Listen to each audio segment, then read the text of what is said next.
ومن أحسن قولا ممن دعا إلى الله وعمل صالحا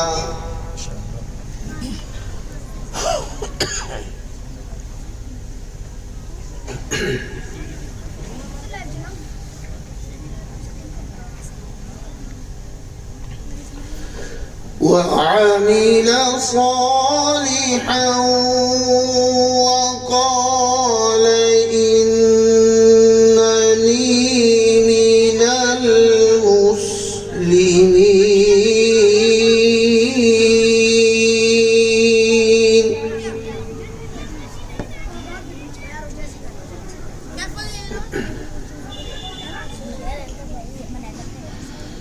ولا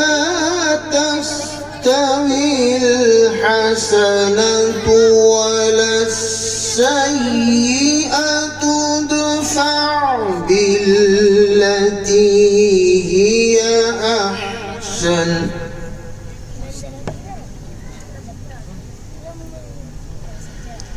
ادفع بالتي هي أحسن فإذا الذي بينك وبينه عداوة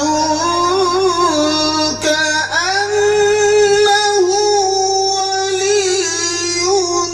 حميم।